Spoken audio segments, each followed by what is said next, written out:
કેમ છો? મજામાં? હું પણ મજામાં. વિદ્યાર્થી મિત્રો, આજના લેક્ચરની અંદર આપણે થિયરી ભણવાની છે મેથડ નંબર 4. એકાઉન્ટમાં જે આપણો ચેપ્ટર ચાલી રહ્યું છે પાઘડીનું મૂલ્યાંકન, એની છેલ્લી મેથડ, એની થિયરી આજના આ લેક્ચર. તો એ ચોથી મેથડ જે છે એનું નામ છે નફાના મૂડીકરણની પદ્ધતિ. સોરી વિદ્યાર્થી મિત્રો, નફાના મૂડીકરણની પદ્ધતિ એટલે કે નફાને મૂડીકૃત કરવાની પદ્ધતિ. મૂડીકરણ કે મૂડીકૃત આ બંને વસ્તુ એક જ છે વિદ્યાર્થી મિત્રો. તો એ પદ્ધતિની અંદર સૌથી પહેલા તો આપણે વાત કરી લઈએ કે એનો ઉપયોગ શા માટે કરવામાં આવે છે. તો વિદ્યાર્થી મિત્રો, તમે જાણો છો કે સાદી સરેરાશ નફાની પદ્ધતિ અને ભારી સરેરાશ નફાની પદ્ધતિ એની અમુક એવી મર્યાદાઓ યાદ છે. સાદી સરેરાશ નફાની પદ્ધતિની મર્યાદાઓ શું હતી? કેટલી હતી? પહેલા તો 2, ત્યાર પછી ભારિતમાં 1, ત્યાર પછી અધિક નફાની મેથડ જોઈ, ત્રીજી મેથડ, એમાં કોઈ મર્યાદા હતી નહીં. તો સૌથી પહેલા તો જે 2 પદ્ધતિ હતી સાદી અને ભારિત, એની મર્યાદાઓને દૂર કરવા આ પદ્ધતિ અમલમાં આવી છે નફાના મૂડીકરણ. અધિક નફાની પણ કોઈ મર્યાદા હતી નહીં. પહેલા તો સાદીની 2 મર્યાદા હતી. એક, નફાના વલણને એટલે કે સતત વધારો કે સતત ઘટાડો ધ્યાનમાં રાખવામાં આવતો ન હતો, અને બીજું, ધંધામાં રોકાયેલી મૂડી ધ્યાનમાં રાખવામાં આવતી નહોતી.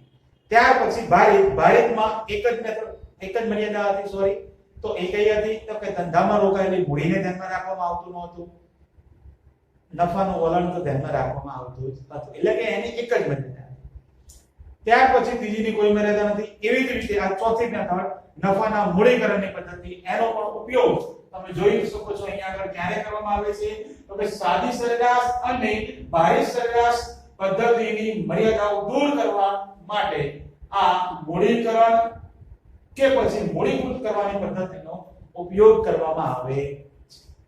બરોબર? હવે ખબર પડી ગઈ કે આનો ઉપયોગ ક્યારે થાય છે. ઓકે, તો આગળ વધીએ. ત્યાર પછી વાત છે મૂડીકૃત કિંમત. તો આ પદ્ધતિની અંદર એક મૂડીકૃત કિંમત નક્કી કરવામાં આવે છે. કઈ રીતે નક્કી કરવાની છે તો એની પણ વાત કરી લઈએ. તો કે આ પદ્ધતિમાં સરેરાશ નફાને, ધંધાનો જે પણ સરેરાશ નફો હોય, જે આપણે શોધીશું આપ્યો હોય, તો એ સરેરાશ નફાને ધંધાના અપેક્ષિત વળતરના દર, જે તમને ટકાવારી આપેલી હોય છે ને, એ અપેક્ષિત વળતરના દર, એના ધોરણે તેની મૂડીકૃત કિંમત નક્કી કરવામાં આવે છે. એટલે કે મૂડીકૃત કિંમત માટે 2 વસ્તુ જરૂરી છે, 2 વસ્તુ અગત્યની છે. એક, આ ધંધાનો સરેરાશ નફો, અને બીજું આ અપેક્ષિત વળતરનો દર. આના આધારે, એના ધોરણે મૂડીકૃત કિંમત નક્કી કરવામાં આવે છે. તો આ વાત થઈ મૂડીકૃત કિંમત. મૂડીકૃત કિંમત આવડે એટલે તમને મૂડીકૃત નફાની વ્યાખ્યા પણ આવડે. તો એમાં પણ કઈ વસ્તુ અઘરી છે જ નહીં. તો તમે જોઈ શકો છો અહીંયા આગળ આ એની મૂડીકૃત નફાની વ્યાખ્યા. તો કે સરેરાશ નફો અને અપેક્ષિત વળતરનો દર, જે વસ્તુ મૂડીકૃત કિંમત નક્કી થઈ, એવી જ રીતે મૂડીકૃત નફો શોધવા માટે, તો એના માટે પણ એ 2 વસ્તુ જરૂરી છે, સરેરાશ નફો અને અપેક્ષિત વળતરનો દર. આ બંનેનું શું કરવાનું છે? ગુણોત્તર કરવાનું છે. ગુણોત્તર બોલે તો ભાગાકાર. સરેરાશ નફો જે છે એને તમારે અપેક્ષિત વળતરના દર વડે ભાગવાનો છે, ગુણોત્તર કરવાનો છે. જે જવાબ આવે એને તમારે 100 વડે શું કરવાનું છે? ગુણવાનો છે. તો 100 વડે ગુણતા તમને જે નફો મળશે ને, એ નફાને મૂડીકૃત નફો કહેવામાં આવે. તો ફરી મૂડીકૃત નફાની વ્યાખ્યા ખાસ ધ્યાન રાખજો.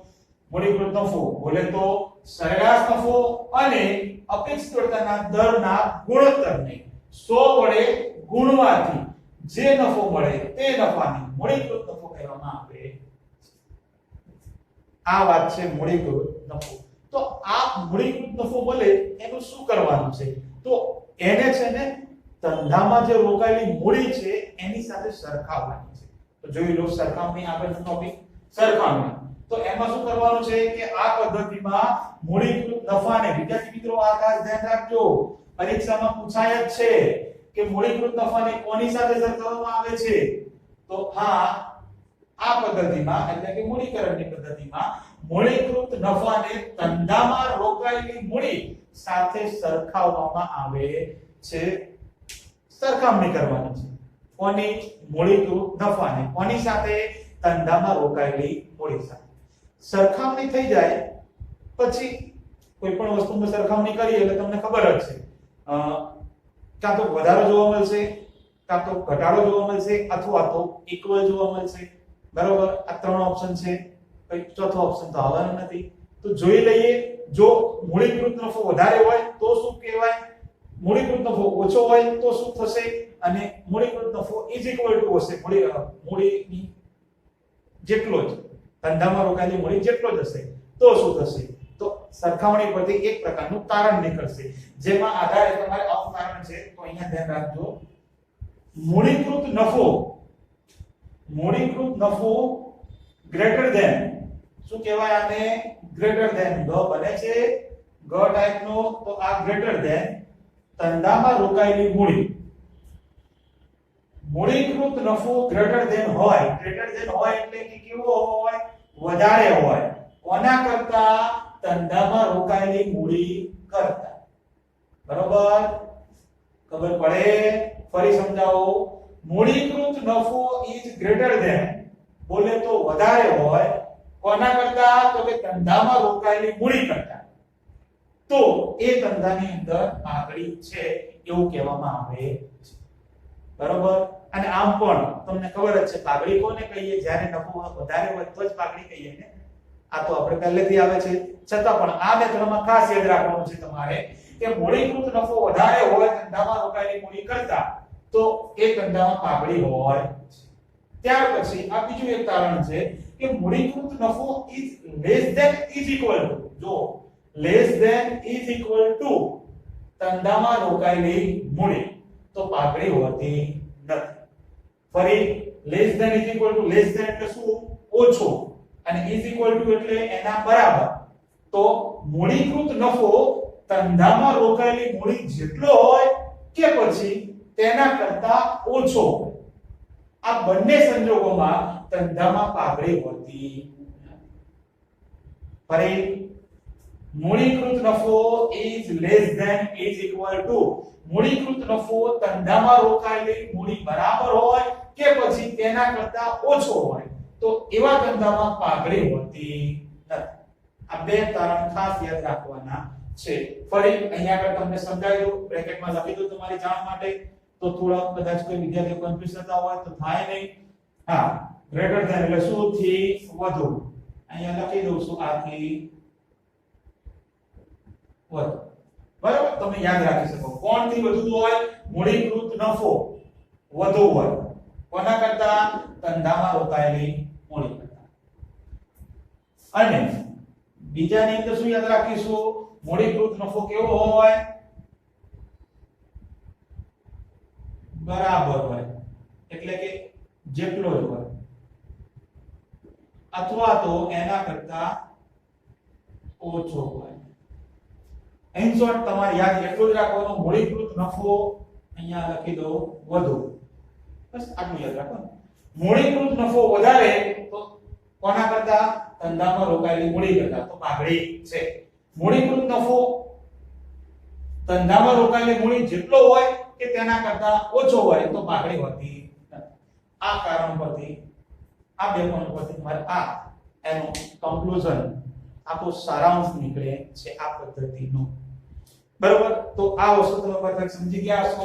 તો આ મુખ્યત્વે એની 4 સ્ટેપ સુધીની સરખામણીના આધારે 4 સ્ટેપ સુધીની થિયરી હતી. ત્યાર પછી આ અગત્યના એના સૂત્ર જે તમારે દાખલો ગણવા માટે કામ આવશે. તો એના માટે આ મૂડીકૃત નફાનું સૂત્ર છે. વિદ્યાર્થી મિત્રો, મૂડીકૃતની નફાની વ્યાખ્યા આવડે તો પછી સૂત્ર ઓટોમેટિક જ આવડે, અથવા તો સૂત્ર આવડે એટલે વ્યાખ્યા પણ આવડે. બે રીતે તમે યાદ રાખી શકો છો. તમે વ્યાખ્યા જોવો અહીંયા સરેરાશ નફો અને અપેક્ષિત વળતરના દરનો ગુણોત્તર. તો સરેરાશ નફો અને અપેક્ષિત વળતરનો દર આ બેનો શું કર્યો? ગુણોત્તર. અને 100 વડે ગુણવાથી એટલે ગુણ્યા 100 જે નફો મળે એને કહેવાય મૂડીકૃત નફો. તમને મળી ગયું. વ્યાખ્યા આવડે, સૂત્ર ઓટોમેટિક જ આવડી જાય. ત્યાર પછી પાઘડી શોધવાની. પાઘડીમાં એ પણ તમને આવડે. અહીંયા આગળ જોયું આપણે શું કરવાનું છે. પાઘડીની મૂડીકૃત નફા સાથે ધંધામાં રોકાયેલી મૂડીને સરખાવવાની છે. તો જોઈ લો પાઘડી કઈ રીતે મૂડીકૃત નફો માઈનસ ધંધામાં રોકાયેલી મૂડી. એટલે કે બંને સૂત્ર આ બે પોઈન્ટ આવડે એટલે તમને ઓટોમેટિક જ આવડી જાય. બરોબર. આમાં કશી જ વસ્તુ અઘરી છે નહીં. બોલો થિયરી તૈયાર થઈ જશે વિદ્યાર્થી મિત્રો. કમ્પ્લીટ જોઈ લો એક વખત, નજર કરી લો. ખાસ થિયરી માટે આ બે સૂત્ર ખાસ ઇમ્પોર્ટન્ટ છે, એ ભૂલવાનું નહીં. બરોબર. તો હવે તમે થિયરી જોતા રહો અને ત્યાર પછી હું દાખલો પ્રમાણે સ્ટેપ લખાવી દઉં ને.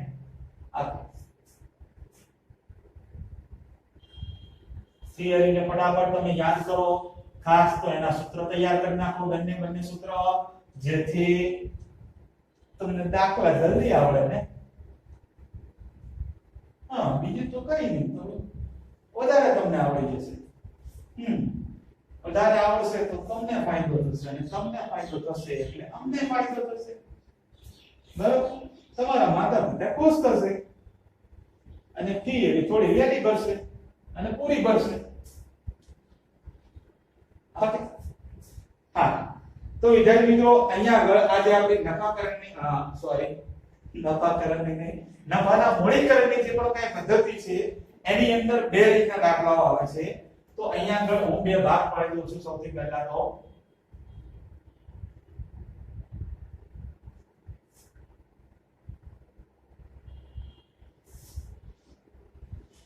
નફાના મૂડીકરણની પદ્ધતિમાં જે દાખલાઓ આવે છે એ બે રીતના દાખલાઓ આવે છે. તો એમાં એક જે છે એ છે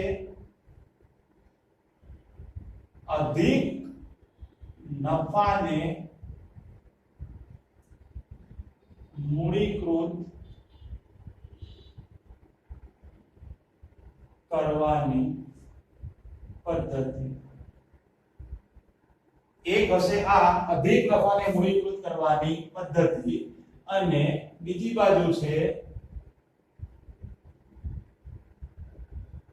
સરેરાશ નફાને મૂડીકૃત કરવાની પદ્ધતિ. હા, તો આ બે અલગ અલગ રીતના દાખલાઓ હશે. મુખ્ય પદ્ધતિ તો એ છે નફાનું મૂડીકરણ કરો, નફાને મૂડીકૃત કરો. બરાબર. હવે એમાં બે અલગ અલગ ભાગ પડેલા છે. અધિક નફાને મૂડીકૃત કરવાનો હોય તેમજ સરેરાશ નફાને પણ મૂડીકૃત કરવાનો હોય. તો સૌથી પહેલા આપણે અધિક નફાના મૂડીકૃત કરવાના સ્ટેપ જોઈ લઈએ. તો વિદ્યાર્થી મિત્રો એના સ્ટેપ જે છે એ તમને આવડે જ છે. 100% બધા સ્ટેપ આવડે છે. તમે યાદ કરો આગળના જે પહેલી આપણે ત્રીજી મેથડ જોઈ એ ત્રીજી મેથડના સ્ટેપ કયા હતા? બોલો, યાદ છે તમને કોઈને? ઓકે, યાદ તો હોય જ ને. હા, તો પહેલું સ્ટેપ હવે અહીંયા આગળ ડાયરેક્ટ લખું છું. મારી સ્ટેપ હોત બરોબર 1 2 3 4 5 6 સૂત્ર કે વસ્તુ લખતો નથી કારણ કે બધી વસ્તુ આગળ આપણે આવી જ ગઈ છે. જેમ કે સ્ટેપ નંબર 1 એ શું હશે? તો કે જે ત્યાં હતું એ જ ધંધામાં રોકાયેલ મૂડી. આ તમારું અહીંયા પણ પહેલું સ્ટેપ હતું. તો બીજું સ્ટેપ બોલો, એ પણ આવડે. શું હતું? અપેક્ષિત વળતરનો દર. ત્રીજું સ્ટેપ કયું હતું? અપેક્ષિત, જો અપેક્ષિત ઇમ્પોર્ટન્ટ છે, નફો. 4 નંબર સરેરાશ નફો. 5 નંબર અધિક નફો. 6 નંબર પાઘડી. એટલે આ તો આપણે કયા સ્ટેપ? ઓકે, આ કોઈ પ્રોબ્લેમ થયો નથી વિદ્યાર્થી મિત્રો. આના આ 6 સ્ટેપ છે. બરોબર. તમે જે ત્રીજી મેથડ ભણ્યા હતા અધિક નફાની પદ્ધતિ, એમાં મૂડીકરણ હતું નહીં.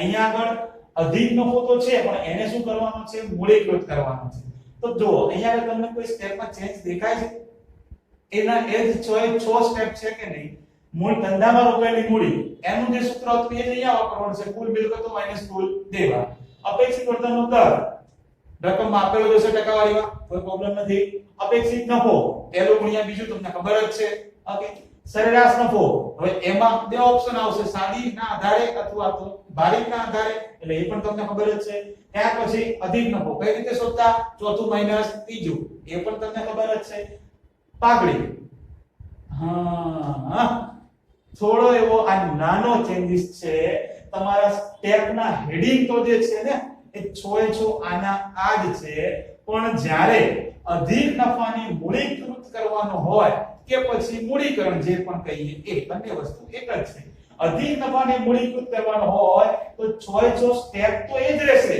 બટ પરંતુ પાઘડી શોધવા માટેનું જે સૂત્ર છે ને એ સૂત્ર ચેન્જ થશે તો એ સૂત્ર શું આવશે એ પણ હું અહીંયા લખી જ દઉં છું બરોબર તો ખાસ ધ્યાન રાખજો પાઘડી શોધવા માટેનું આ સૂત્ર અધિક નફો તો સાહેબ એમાં એવું જ કરતા ને અધિક નફો હા આપણે શાંતિ રાખો ભાગ્યા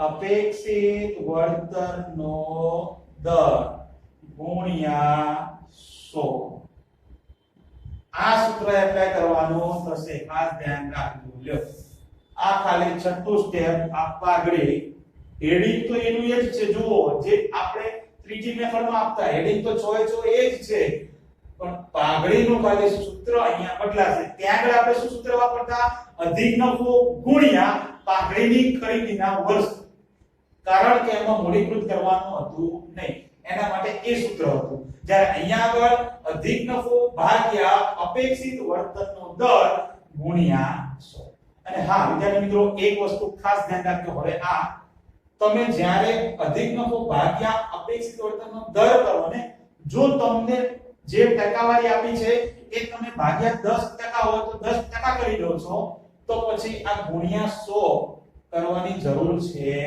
નહીં 10% આપેલા છે તમે છેદમાં 10 લખી ગુણ્યા 100 કરો તો બરોબર છે તો 100 કરવા પડે પણ તમે 10% ભાગાકારમાં જ કરી દો છો તો પછી ગુણ્યા 100 કરવાના નહીં સૂત્ર પૂછ્યું હોય તો આ આખે આખું લખવાનું તમારે સૂત્ર તો હેડિંગ આપી દેવાનું પાઘડીની અંદર આ સૂત્ર ગુણ્યા 100 પણ કરવાના પણ ગણતરીમાં ધ્યાન રાખવાનું તમે એક વખત ભાગ્યા 10% કરી દીધા તો પછી ગુણ્યા 100 કરવાના નહીં તો શું કરવાનું જો તમારે સૂત્રમાં કિંમત મૂકવી હોય તો અધિક નફો લખવાનો ભાગ્યા તમને 10% કીધું હોય તો ભાગ્યા 10 કરવાના અને ગુણ્યા 100 પછી ટકા કરવાના બરાબર કારણ શું તમને ખબર જ છે કારણ કે 100 વડે પછી ટકાવારી નક્કી થાય તો આ અધિક નફાને મૂડીકૃત કરવાની પદ્ધતિના 6 સ્ટેપ આવી જ રીતે હવે આપણે જોઈ લઈએ બાજુમાં સરેરાશ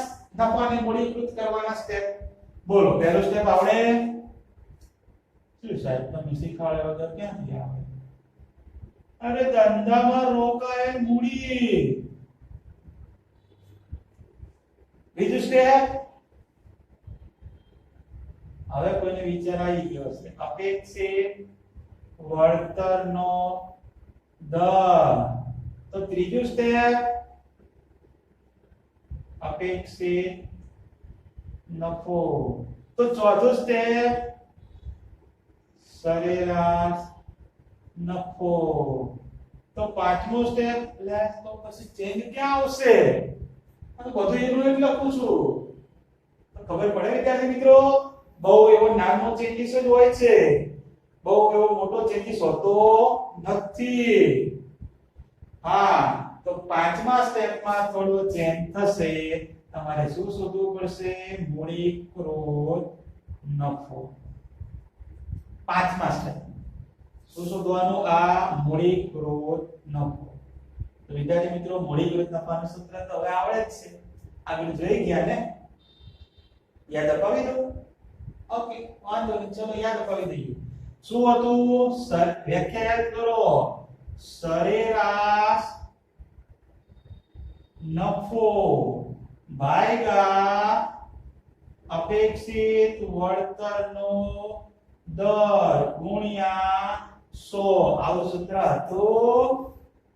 તો એ સૂત્ર અહીંયા આપણે હમણાં જ લખાયું આગળ જે થિયરી જોઈ આમાં. ત્યાર પછી 6 નંબર 6 નંબરનું હેડિંગ તો ખબર જ છે, પાઘડી. પણ એનું સૂત્ર પણ ખબર જ છે. લખી દીધું હતું, બરોબર? આપણે બોલો શું હતું? મૂડીકૃત નફો માઈનસ ધંધામાં રોકાયેલ મૂડી. લ્યો, આ તમારા 6 સ્ટેપ. આ 6 સ્ટેપ અધિક નફાને મૂડીકૃત કરવા માટે, આ 6 સ્ટેપ સરેરાશ નફાને મૂડીકૃત કરવા માટે. બસ આટલું છે, બીજું કશું છે નહીં. પણ હા વિદ્યાર્થી મિત્રો, બુકની અંદર તમને આ મેથડમાં 5 સ્ટેપ જ આપેલા છે, તમે ચેક કરજો. અપેક્ષિત નફો શોધવાનું કીધેલું હશે, બરાબર? પણ આપણે શોધી જ દેવાનો, ક્યાંય કશું અડધો માર્ક્સ પણ કટ થવાનો છે નહીં, બરોબર? તમારે ક્યાંય કશું વિચારવાનું નથી કે ક્યાં 5 સ્ટેપ આવે, એવું ક્યાંય નહીં વિચારવાનું. દરેક દાખલામાં 6 સ્ટેપ. જેમાં એક બીજી ખાસ વાત તમને કહી દઉં, જે પહેલા 4 સ્ટેપ છે ને, એ તો ગમે તે મેથડ ના હોય, ત્રીજી હોય કે ચોથી હોય, એમાં પાછું અધિક હોય કે સરેરાશ નફો હોય, કશું જ નહીં. 4 સ્ટેપ તમે ચેક કરજો. કોઈ પણ મેથડ હશે, આ ત્રીજી કે ચોથી, એમાંથી પહેલા 4 સ્ટેપ તો એના એ જ છે. તમે ચેક કરી જુઓ, આના 4 ચેક કરો, આના ચેક કરો, આગળ જે મેથડ ચાલી ગઈ છે એના પણ 4 ચેક કરી જુઓ, બરોબર? તો એના માટે તમારે ક્યાંય કશું વિચારવાનું નહીં કે ક્યાં 5 સ્ટેપ આવે, ક્યાં 6 સ્ટેપ આવે. દરેક દાખલામાં 6 સ્ટેપ, બસ. ઓકે, તો આ સરસ મજાના બે પદ્ધતિ, મૂડીકરણની અંદર બે પદ્ધતિના દાખલો ગણવા માટેના સ્ટેપ અહીંયા આપણે જોઈ લીધા આપણે. તો આજના લેક્ચરમાં આપણે રાખીએ, કારણ કે થિયરી જોવાની હતી, બહુ ડીપમાં આપણે થિયરી જોઈ લીધી. તો હોમવર્ક તો ખબર જ છે ને.